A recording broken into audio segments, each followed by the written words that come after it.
Bien, continuamos en esta siguiente parte y vamos a ver las reacciones de la enzima ácido graso sintetasa 1 en la biosíntesis de los ácidos grasos. La primera reacción va a ser la transferencia de acetil, la segunda la transferencia de malonil, la tercera la condensación del acetil con malonil, la cuarta la primera reducción, quinta deshidratación, la sexta segunda reducción y la séptima la translocación. Bien, entonces empezamos con la primera reacción que es la transferencia del acetil y como su nombre lo dice, transferencia de acetil, vamos a utilizar a la enzima acetiltransferasa. Fácil, ¿no? Y como su nombre también nos da la actividad, va a transferir un grupo acetilo que va a provenir de un acetil-CoA, perdiéndose la CoA, y este grupo acetilo de dos carbonos se va a unir al residuo de grupo sulfidrilo del residuo de cisteína dentro de lo que es la enzima condensante. Lo vamos a tener unido acá, el grupo acetilo. Entonces una molécula de acetil-CoA ingresa y la acetiltransferasa transfiere el resto acetilo al sitio activo de la enzima condensante, acá lo tenemos.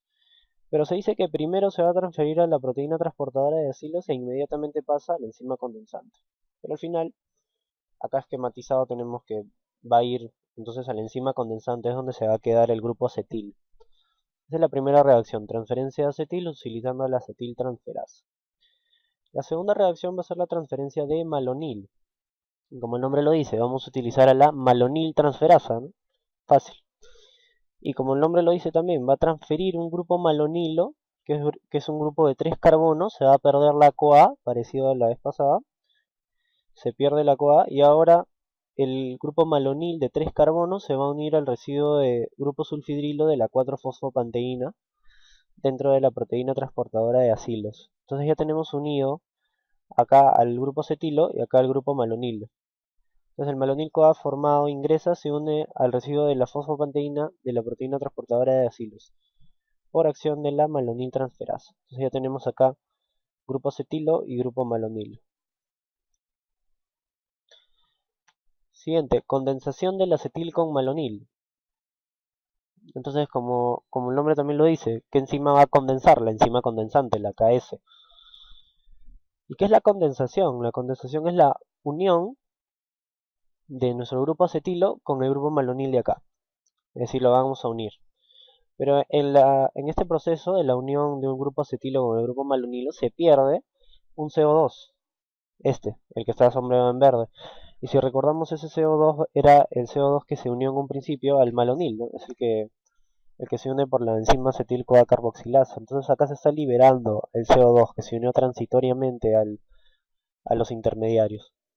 Entonces al final, cuando ya condensamos el grupo acetil con el grupo malonil, y con la pérdida del CO2 nos queda un compuesto de 4 carbonos unido al residuo de fosfopanteína dentro de lo que es la proteína transportadora de acilos. Esto se va a llamar beta-cetobutiril ACP porque está unido al ACP. Entonces el carboxilo libre del malonil se separa como CO2, se produce la unión del acetil con malonil catalizado por la enzima condensante en su actividad cetosil sintasa para formar el acetoacetil ACP y se libera el acetilo de la enzima condensante. ¿No? Acá ya tenemos a la enzima condensante libre, ya no tiene nada unido.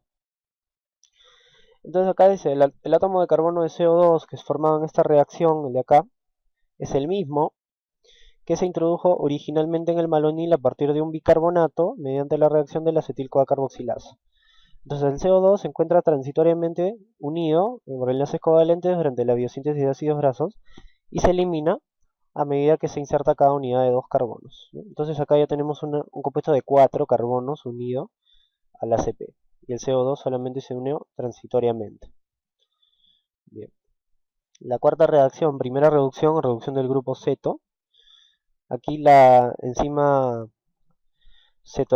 el cetoacil ACP formado se reduce a un hidroxiacil ACP por acción de la cetoacil reductasa. Esta de acá, la cetoacil reductasa. Entonces acá va a venir a tallar la utilización de los NADPH que hablamos en un principio, que venían de dos fuentes, ¿no? De una fuente que era la enzima málica y la otra la vía de las pentosas fosfato. Acá, en las reducciones, que van a utilizar el NADPH del que hablamos en un principio. Entonces la primera es por la cetoacil reductasa, utiliza NADPH y formamos el beta hidroxibutiril ACP. ¿No? Lo que se ha degradado es este doble enlace que teníamos acá, ¿ya? Con la introducción de electrones a partir de NADPH. Bien, esa es la primera reducción. Cuarta reacción del proceso. Quinta reacción, deshidratación. ¿Qué más es la deshidratación? La hidroxiacil deshidratasa, ¿no? ¿Y qué quiere decir deshidratación? Pérdida de una molécula de agua, la de acá. Y en el proceso en el cual se está perdiendo la molécula de agua, en la deshidratación, se está formando un enlace trans delta 2 acá. Este enlace no se ve acá, pero es un hidrógeno para un lado y el otro hidrógeno para el otro. ¿Ya? Es un enlace trans delta 2. El compuesto se llama trans delta 2 butenoil, ¿no? ACP siempre porque está unido a la proteína transportadora de acilos, todo el compuesto. ¿Ya? Hidroxiacil deshidratasa. Entonces la quinta reacción. La sexta reacción es la segunda reducción o saturación del enlace carbono-carbono. Ese enlace trans delta 2 que se formó se reduce también con utilización de NADPH. Entonces acá tenemos los dos lugares donde se está utilizando NADPH. La enzima que va a actuar en este proceso va a ser la enoil reductasa. Bien, se va a reducir este doble enlace y nos vamos a formar el butiril ACP, que ya es un compuesto de 4 carbonos que se va a quedar así, unido al ACP. Translocación, la séptima reacción. ¿Qué es la translocación? Simplemente va a ser mover este grupo butiril que está unido al residuo de fosfopanteína de la proteína transportadora de acilos, lo va a mover al residuo de cisteína de la enzima condensante. Acá, lo mueve. ¿Ya? Solamente es eso. Translocación es el movimiento. Bien. Entonces la cadena en elongación que está unida al grupo 4-fosfopanteína del ACP es traslocada al residuo de cisteína de la enzima condensante. El grupo 4-fosfopanteína va a quedar libre para que se pueda unir un malonil de nuevo. Acá. Entonces se puede unir un malonil de 3 carbonos y se puede repetir el ciclo de nuevo hasta que lleguemos a los ácidos grasos saturados de 16 carbonos, que es el ácido palmítico, que es el compuesto final de toda la reacción. Bien, entonces, ¿cómo iniciamos una segunda vuelta? Acá tenemos nuestro grupo butiril, ya se traslocó, ya se unió a la enzima condensante. Y entonces va a haber, en las siguientes vueltas, se obvia el primer paso, o sea, la primera reacción, que es la transferencia de acetil. Ese paso ya no va a existir en las siguientes vueltas. De frente nos vamos al segundo paso, que era la transferencia de malonil. ¿Y por qué ya no va a existir la transferencia de acetil? Porque ya tenemos acá un grupo de 4 carbonos, entonces ya no necesitamos que se transfiera un grupo acetilo acá, como ocurría en la primera reacción. Entonces, ¿qué va a pasar? Se va a transferir un malonil, nos va a quedar acá un malonil de 3 carbonos con el butiril de 4 carbonos, y va a ocurrir la condensación, de nuevo, pero la condensación ahora va a ser entre un grupo de 4 carbonos y uno de 3, y va a quedar al final un compuesto de 6 unido a la proteína transportadora de acilos, porque recuerden que siempre se pierde una molécula de CO2. Y este compuesto de 6 va a pasar por la primera reducción, la hidratación, la segunda reducción y de nuevo por la translocación. Y en la translocación va a quedar acá, un grupo de 6. Se unirá otro malonil, ¿ya? Ocurrirá lo mismo, y acá ya no tendremos 6 sino 8. Y así el ciclo se repetirá varias veces hasta que al final aquí quede el ácido palmítico de 16 carbonos y ya se libere después. Se libera cuando llega a 16, solito se libera por la enzima tioesterasa. Ya no se alarga más. Bien. Entonces la liberación del ácido graso, ¿no? 7 ciclos de condensación y reducción producen el ácido graso saturado palmítico de 16 carbonos, sin dobles enlaces. Ese es el producto final. El alargamiento de la cadena, entonces, por razones no bien conocidas, se detiene en este punto, cuando llega a 16 carbonos. Y ahí se libera el palmitato libre de la molécula de la proteína transportadora de acilos por la acción de la actividad hidrolítica tioesterasa de la enzima multifuncional. Eso es lo que les decía. Regulación de la síntesis de ácidos grasos. Bien, entonces la tasa de lipogénesis, es decir, de síntesis de ácidos grasos, es alta cuando hay buena alimentación, es decir, alto consumo de carbohidratos, porque estos carbohidratos favorecen la formación de triglicéridos a partir de los carbohidratos. En cambio, en el ayuno va a ser baja, ya que en el ayuno los ácidos grasos no se van a estar sintetizando, sino se va a necesitar que se utilicen como energía. En la descompensación diabética también es baja o en exceso de grasas en la dieta también, porque si hay exceso de grasas no se sintetiza, más bien cuando hay exceso de carbohidratos, ahí es cuando a partir de los carbohidratos se forman grasas. Eh, la enzima clave para la velocidad de la biosíntesis de ácidos grasos, recordar que es la acetil-CoA carboxilasa, la primera enzima que forma malonil-CoA. Y recordamos que su forma activa es en estado desfosforilado, entonces es el sitio más importante de regulación. Y esta enzima va a tener varios reguladores, ¿no? La acetil-CoA carboxilasa. Por ejemplo, tenemos que el glucagón y la epinefrina o adrenalina lo que hace va a ser fosforilar a la enzima, entonces la inactiva, porque su estado activo es desfosforilado. Bien, el citrato va a ser un activador alostérico, ¿ya? Es decir, cuando hay citrato, bastante citrato, se va a activar a la acetil-CoA carboxilasa para que se sinteticen ácidos grasos. Recordar que el citrato era nuestra fuente de acetil-CoA. La insulina también lo que hace es activar la conversión de citratos a acetil-CoA activando la citrato liasa. Las hormonas son una regulación covalente, ¿no? Glucagón, epinefrina o insulina. El palmitoil-CoA va a ser un retroinhibidor, es decir, el mismo producto final de todo este proceso que es el ácido palmítico. Cuando hay bastante, inhibe para que no se siga produciendo más. Eso es un retroinhibidor, como un feedback negativo sobre el acetil-CoA carboxilasa. Y acá vemos el mismo gráfico que vimos en la clase pasada de beta-oxidación. Entonces vamos a volver a explicarlo, ahora integrando las dos vías metabólicas, la síntesis de ácidos grasos y la beta-oxidación.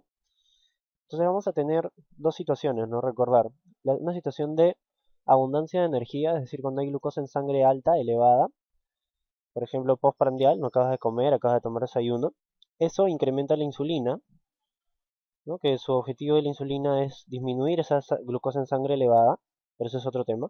¿Qué va a hacer en lo que nos estamos viendo ahora, en la síntesis de ácidos grasos?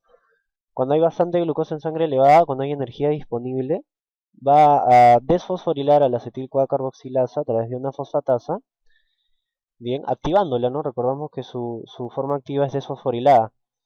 Entonces esta acetil-CoA carboxilasa va a poder catalizar la formación de la acetil-CoA hacia malonil-CoA, ¿no es cierto? Y la glucosa, recordamos que a partir de la glucosa es de donde proviene la acetil-CoA para la síntesis de malonil-CoA, ¿no? O a partir de los aminoácidos también.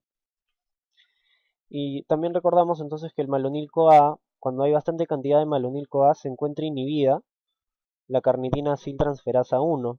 Entonces se encuentra inhibida la beta-oxidación cuando está estimulada la síntesis de ácidos grasos. Bien, y la otra situación es el ayuno prolongado, cuando tenemos la glucosa en sangre baja, no has comido 3 días, por ejemplo, o 2 días, y el glucagón ahí incrementa, que es una hormona contrainsular, contrarreguladora, que su objetivo más bien es incrementar la glucosa en sangre, y por eso es que estimula bastante lo que es la gluconeogénesis. ¿Qué también hace?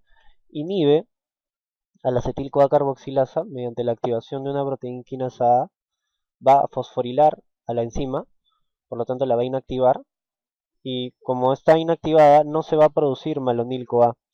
Y recordamos que cuando no se produce malonil-CoA, la inhibición sobre la carnitina aciltransferasa 1 no existe, por lo tanto está estimulada la beta-oxidación, entonces los ácidos grasos se van a degradar hasta acetil-CoA, ¿no? Y por ejemplo en la descompensación diabética, ¿no? Recordamos que si se está formando bastante acetil-CoA y se está formando bastante glucosa a partir de la gluconeogénesis por el glucagón y se gastan los intermediarios en ciclo de Krebs, el acetil-CoA pasa más bien a la cetogénesis y no al ciclo de Krebs para la producción de energía, ¿no?